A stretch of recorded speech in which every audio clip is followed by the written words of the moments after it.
by the hundreds full. And at some point, there was a lady who said that they ran out of gas. We cannot confirm that to be the issue because we saw people afterwards getting gas. But the gas station itself closed down because of flooding. We've heard that story over and over. People are trying to get the necessities that they need. However, they are unable to because places are shutting down. So a mad dash for there. We talked to a woman. She said she did this when she was a 6-year-old back in 1997, and now she has kids in her car. And she, like many, is just very scared. Twitter right now? Eric, thank you very much for that. We're going to send it right over to Dennis Shanahan.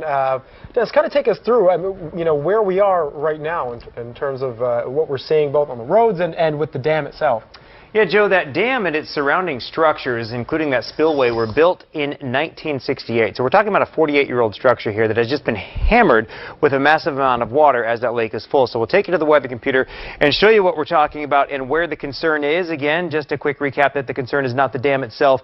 The concern earlier this week was the spillway, which you see in the center of your screen, and they have been releasing a massive amount of water down that spillway to keep the reservoir from overflowing, but even that wasn't enough. The reservoir did start to overflow, and where it overflows is this concrete structure you see to the left of that spillway. This concrete structure where you see the hand moving back and forth, that is the auxiliary spillway, which has never been used. That is key. This has never been used before. So this lake crested that level, spilled over that spillway, and down into this muddy wildland into the Feather River. And so because this had never really been tested before, they didn't know until they did it really what the full effects were going to be. And here's the effect. The erosion that caused all of this concern has been advancing rapidly. And so that is why they said that the operation of the emergency spillway led to the severe erosion that could lead to the failure of that structure. But good news we've been hearing, they did increase the releases down this damaged spillway, the one that they can control,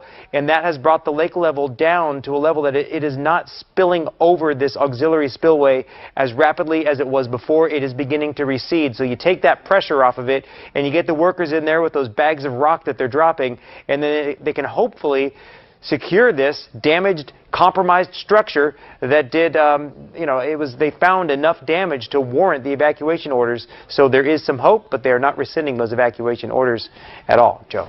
All right, Dennis, thank you. Right now on the phone we have Michelle Mazerel. She's from Marysville. She is evacuated. She has evacuated already. Michelle, are you with us? I am. Hi, Michelle. Can you take us through what it was like for you as all of this started to unfold? So I received notification through an emergency broadcast system at about 4:30, and by 4:45, I had a couple of friends calling me from the Dobbins area who had been listening to some talk radio, and they also had informed me that they were evacuating down to Gridley. So we probably were able to get out of Marysville a little earlier than most. We started heading out of town by about 5:15. But by then, of course, the news had already picked it up, and it had become pretty chaotic in town. Lots of people stopping to fill up their cars, running into the little mini-mart, lots and lots of traffic. And emergency personnel heading back towards Oroville. Michelle? So we moved to Sacramento. That was the direction we chose. Okay. Michelle, you touched on it, but I'm wondering if you can elaborate on the sense that people had and just sort of what you saw and heard and felt from people as that evacuation was just beginning. I think it was chaos, honestly. We had immediately gone outside and talked to our neighbors and told them that we were leaving, and they rapidly began packing their cars. We also put a few things in the car. I think it alerted other neighbors, and then we could see just neighbors up and down the street coming from all different angles, putting things in their vehicles and trying to get out of town. Myself personally, I received dozens and dozens of text messages from friends and family just checking on our well-being. As they were also trying to prepare themselves and get out of town. Traffic was very, very backed up. The light would turn red, and the traffic was just backed up through the intersection. Shortly thereafter, they started pretty much closing the access, like to 20 to 70, so that it made it even more difficult for people to get around. my aunt came behind us. We came up to Sacramento to my daughter's apartment, kind of to stop and kind of regroup and decide whether or not we need to go perhaps to Auburn. And it took them probably, it's about 40 minutes normally, and it took her probably an hour and 45, maybe an hour and 50 minutes to get here. So it has just increasingly gotten bad. Okay, well, Michelle, so glad to hear that, you at least now were able to get out. You and your family are okay. Thank you for sharing your story with us. Yes. All right, I want to update you now. The Sacramento Office of Emergency Services just kind of did an impromptu update on Twitter via Periscope, talking about the situation, what they're looking at, and they wanted Oroville Dam. But what they're doing right now is they're preparing to take evacuees from the surrounding counties. So they're looking at where they can put people, looking at their resources. They said they are able to take a small amount of large animals, and that's going to be at Gibson Ranch. But they said this is a small capacity, but as soon as that they get the information on evacuations and centers, they're going to put those out. And this update came down just a few moments ago. So we'll pass that along to you once those evacuation centers open up within Sacramento County. But they just wanted to reiterate the fact that around here, we're good right now. Okay, and Department of Water Resources also, they were set to have a press conference at 9, so we were hoping that we could get some more information. That has been moved back to 10 o'clock. So we're going to wait a little bit longer, and we'll hear finally what they have to say. I imagine, will have some important updates for us. We're also going to take a quick break right now, and we're going to continue to follow this breaking story again as it develops, as we get more into our newsroom. We'll see you on the other side of this break. At Fox 40, we care about our neighbors, all 3.7 million of you. That's why we're in your neighborhood, highlighting what's important and positive in your community. Give way, or they would have a problem with something breaking at the dam. All right, well, the owner of LHS Livestock Calling in Orland is offering free livestock calling services to anyone who is being affected by the evacuation order. If you have livestock that you need help getting out of those lower parts of Oroville and downstream areas, you can call them at 936-4137. You can also go to their Facebook page for info. The page says they can call about 10 to 12 full-size cows or 20 to 30 cows depending on their weight. They're not sure how many horses they can haul, but they said they're willing to fit as many as they can. Well, the Shasta County Sheriff's Office is sending staff and are gearing up and headed to Oroville to assist in evacuations and, of course, any potential rescues that may occur. We do want to mention, before we get to the next piece of video from Kelly Sum, that the fairgrounds are not full. They just sent out a note saying that they opened another building, so there's plenty of room for evacuees to go to the fairgrounds, the Silver Dollar Fairgrounds. And how did you find out about it? My daughter called me and told me. Daybreak anchor Kelly Sum again was at the Silver Dollar Fairgrounds and one of the first evacuation centers to open for Oroville residents. How did you find out about it? My daughter called me and told me about we had to get out. And I have a handicapped daughter that can't walk, and the ambulance won't come in and take her. It's a mother describing how she learned to get out and leave both of her daughters behind, one of whom, named Amy, was trapped in a wheelchair.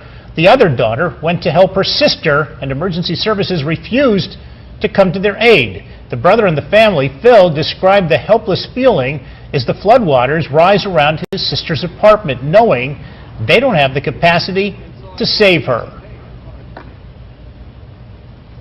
We're probably within a quarter mile of the river itself there. You pretty concerned about Amy? Yes. Yeah. We don't have the transportation to be able to. Because if we had, and that's one of the things we're going to probably look into, is get a van that's wheelchair equipped. And we will try to update you on that dire situation for that family. We hope the very best for them. Again, that was Kelly Sum reporting from the Silver Dollar Fairgrounds, just one of many evacuation centers set up for residents close to the floodwaters. Now, as most people leave, we are getting a list of all the Chico hotels confirmed full tonight, and that's America's Best, Courtyard Marriott, Haven Inn, Heritage Inn, Motel 6, Ramada, the Oxford Suites, the Quality Inn, and the Regency Inn, you're saying these have all been confirmed as full. So if you're looking for a place to stay, you're probably going, and you want to go to Chico, which it seems to be where the lion's share of the evacuees are headed, you're probably going to have to go to the Silver Dollar Fairgrounds, or one of the many churches that have opened up their doors so graciously, some of them even serving hot food, providing cots and a place to stay, really doing really wonderful work. Just a great reaching out of people trying to help. Okay, and we hear that we're going to be talking with Taylor, who is down there in Oroville tonight. Do we have her on the phone yet?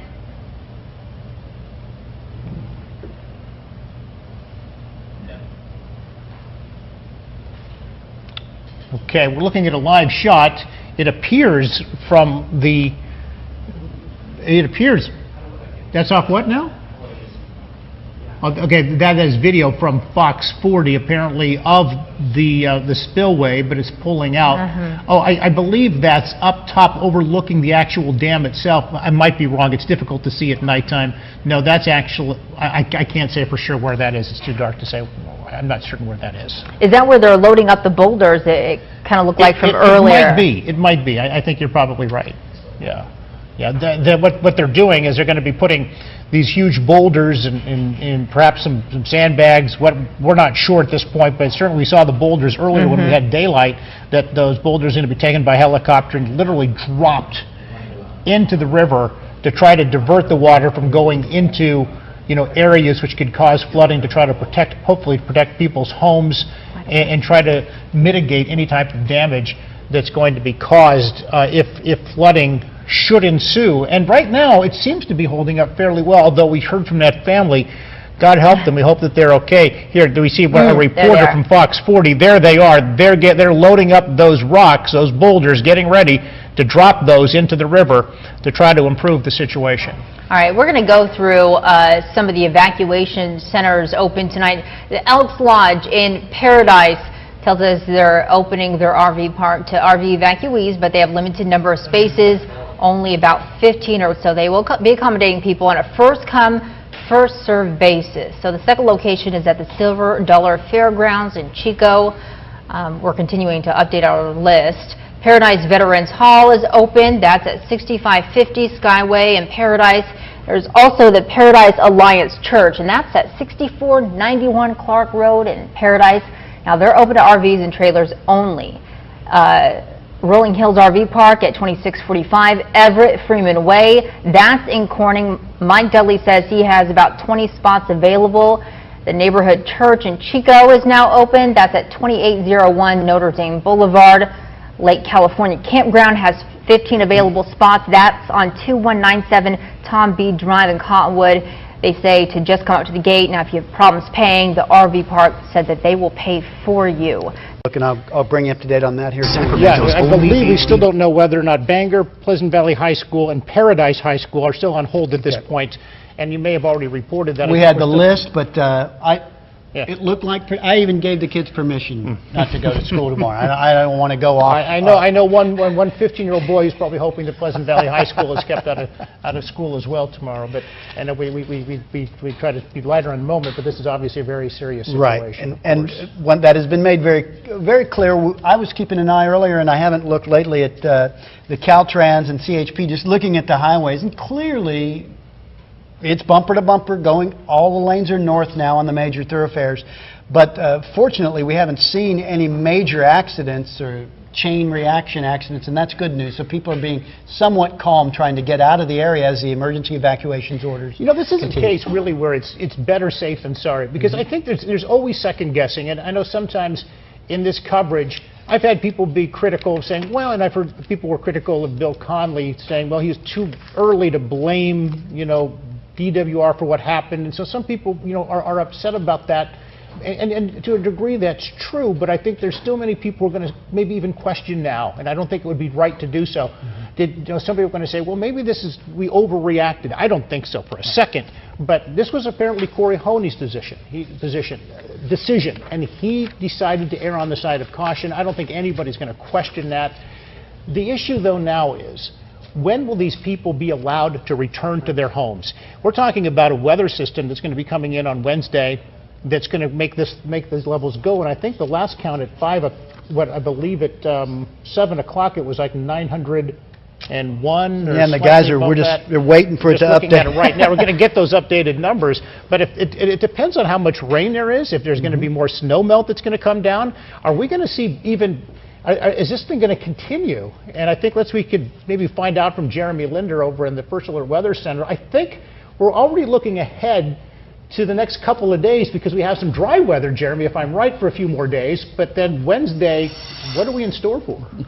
Yeah, Jerry, while it's been really nice today and yesterday, by Wednesday, it's all going to change with our next storm system quickly approaching, and that's going to bring more rainfall. Meteorologist Rob Elvington right now is in the First Alert Weather Center trying to gather some of the numbers of exactly how much rainfall we're expecting. But we do have an update coming from Lake Oroville as far as the level of the lake. We are now just 0.02 feet from that 901-foot mark where the emergency spillway is. So we're just above that. It's gradually been dropping, but we're still seeing a little uncontrolled water actually working its way up and over the spillway. But like we heard earlier from the Department of Water Resources, it needs to drop even more. Help to get some of that pressure. We're also still seeing a light east to southeast wind in the Oroville area. So the wind driven could help actually some waves breach that emergency spillway and continue to see some water work its way down even